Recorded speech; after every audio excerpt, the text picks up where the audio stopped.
Final confession from Curly Howard about Moe Howard. Curly Howard was born Jerome Lester Horwitz in Bath Beach, Brooklyn, on October 22, 1903. Jerome, the youngest of the five Horwitz brothers, was raised in a working-class Lithuanian Jewish family where comedy and wit were commonplace. As a child, he was shy and insecure, but his family and friends observed his fun and ability to make people laugh. This rare blend of modesty and humorous brilliance would define his cinematic character. Not initially, Curly wanted to be a comedian. In his youth, he preferred athletics, dancing, and mechanics to performing.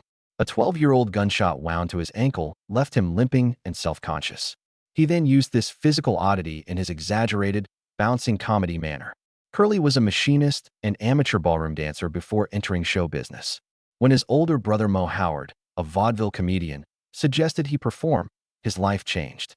The Three Stooges recruited Curly in 1932 to replace his brother Shemp Howard, who quit to pursue a solo career.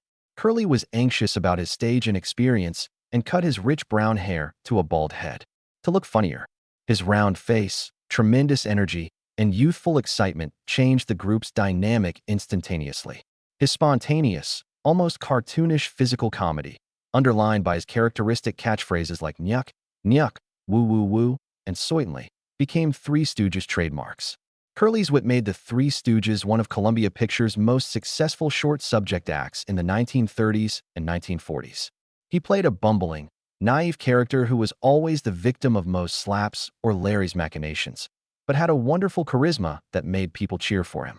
The 1934 film Punch Drunks, 1940's A Plumbing We Will Go, and 1941's An Ache in Every Steak showed his superb timing, wild facial expressions, and physical ingenuity. Behind the scenes, Curly's personal life was more chaotic. His weight gain, poor health, and sadness were often disguised by comedy. By the mid-1940s, long film schedules, harsh living, and health neglect were taking their toll. Curly's rapid, energetic performances slowed. On the set of Halfwit's Holiday in 1946, Curly had a massive stroke, ending his Three Stooges career. He spent his final years in and out of hospitals and care facilities, with his brother Shemp filling in. Fans and colleagues mourned Curly's sickness, which sapped his vitality and delight. His first marriage was to Julia Rosenthal on August 5, 1930. It lasted less than 5 months before terminating in divorce on January 6, 1931. This marriage preceded Curly's Three Stooges popularity. Curly may have been still searching for his showbiz calling. Uncertain professional prospects may have contributed to the marriage's quick end. The shortness of this romance contrasts with Curly's later entertainment legacy, indicating personal instability before his professional triumph. Elaine Ackerman was Curly's second wife, married June 7, 1937. The date was noteworthy because it was his brother Moe Howard's 12th wedding anniversary to Helen Howard. Moe's marriage anniversary suggests the brothers' closeness and Moe's influence or support during Curly's life. Married to Elaine, Curly had his first daughter, Marilyn Howard Server, on December 18, 1938. Despite Curly's business and personal struggles, Marilyn's birth was a bright spot. The couple divorced on July 11, 1940. This separation greatly affected Curly's health. Curly gained weight and developed hypertension after the divorce. This anticipated his eventual health issues. Curly's career was difficult during World War II. The Three Stooges purposefully paused production for 7 months each year to tour and perform for duty troops. The strenuous excursions strained Curly's already weak health. Despite Moe's stringent restriction that Curly not drink while performing, his offstage life was lavish. He drank heavily, overate, and partied late at clubs and nightclubs to cope with work stress.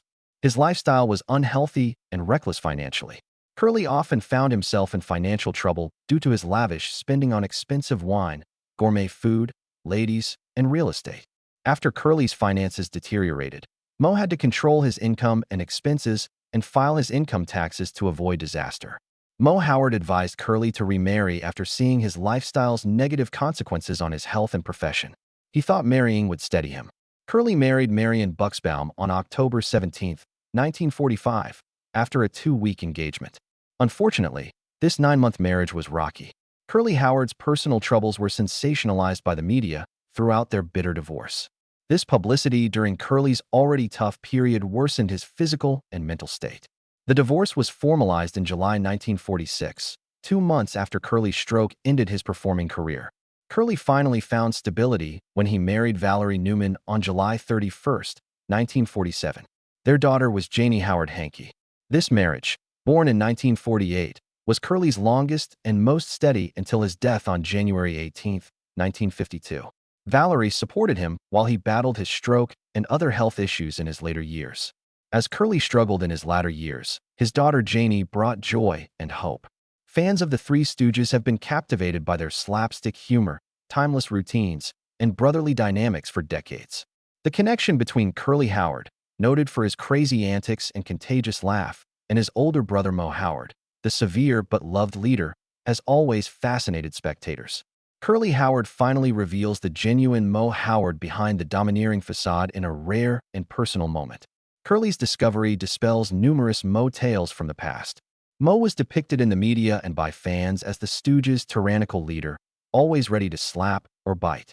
This image matches their humorous roles, but Curly wants everyone to know that Moe was considerably more complex and deeply caring. Curly said Moe was rough, but also the glue that kept the group together during terrible times, a loyal brother. Curly's story about Moe's unwavering dedication to the family and act is poignant. As the oldest sibling, Moe felt great obligation to care for his younger brothers, especially in the early years when they struggled in show business. Curly recalls many times Moe sacrificed his own goals to keep the group together and perform well. Moe appeared stern, but he was driven by love and the desire to maintain their fragile link. Curly also shows Moe's leadership offstage. Moe handled contracts, interacted with producers, and managed showbiz's complex business side, insulating Curly and the others from the burden. Curly admits that the Stooges may never have become famous without Moe's shrewdness and professionalism. Curly's honesty illuminates the brothers' underestimated position, and Moe's ability to mix comedy and professionalism was vital. Also important to Curly is Moe's support amid his health issues. A crippling stroke and other health issues ended Curly's career. Moe kept her strength and encouragement. Curly says Moe's stern love sometimes covered profound care and compassion, from helping him with everyday work to visiting him in the hospital. This rare glimpse of Moe shows a deep, brotherly closeness beyond their humorous personalities. Curly also clarifies an off-screen conversation misconception. Moe slapped Curly for laughs in the Stooges' Slapstick, but their real-life relationship was more cordial. Curly recalls laughter, memories, and respect that defined their brotherhood. This fact shows Moe as a caring brother rather than a stern taskmaster. Passionate about Curly's health, fans ultimately see Moe Howard's genuine self through Curly Howard's sincere confession. Dedicated brother, protector, and friend, not merely stoic leader or humorous foil. This discovery deepens the Three Stooges' legacy by showing that family love and support underlie their slapstick humor and fun banter. Curly's truth about Moe illuminates the great trio and their ties that made their comedy timeless for audiences old and young. When Curly Howard met Valerie Newman, his life changed. He was still recovering from his stroke. Curly reconnected with Valerie despite his health issues and the emotional and physical toll they had taken on him. A woman who would be his dedicated partner in hard times. Curly's deteriorating health and spirits were comforted by their July 31, 1947 marriage. Curly, a charismatic and funny actor, was vulnerable and dependent during this time. Valerie's presence offered a rare glow of hope and steadiness. Irma Levitan, a close friend who knew Curly, said, "Valerie was the only decent thing that happened to Curly and the only one who actually cared for him." This touching insight shows how Valerie's love and care were Curly's only support during his illness and the entertainment industry's pressures. She supported him as a wife and caregiver, seeing him deteriorate. While their marriage provided bliss, Curly's health continued to fail. Valerie had their daughter Janie in 1948, despite the hardships. Curly's life picked up a fragile thread of joy and optimism with Janie's arrival. Health crises persist. Valerie balanced parenthood with Curly's medical needs, despite the hurdles. Janie's birth symbolized new life, while Curly's vigor diminished. Later that year, tragedy struck. Curly had another big stroke, greatly weakening his body. This stroke largely disabled him, reducing his independence and quality of life. By 1950, Curly was wheelchair-bound, a far cry from his energetic physical comedy. His mobility was limited. Curly fought his weakening body daily. Curly was put on a rigorous diet of boiled rice and apples to lose weight and control his blood pressure. This regimen showed medical awareness of the period and desperate attempts to slow his symptoms. but it also showed how serious his position was. The diet showed how far Curly had fallen from his exuberant performance to a position where even basic nutrition was meticulously managed. Curly's condition didn't improve despite these efforts. On August 29, 1950, Valerie made the tough decision to admit him to the Motion Picture and Television Fund's Country House and Hospital for Specialist Care. Curly received medical and 24-hour nursing care at this entertainment industry institution.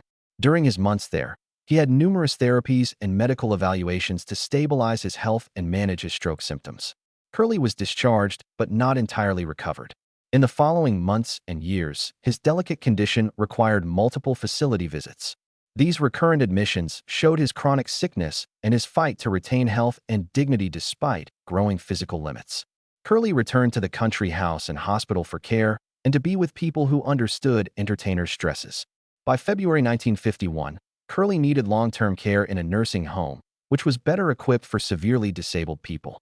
As Curly's strokes continued to worsen, this change signaled another health setback.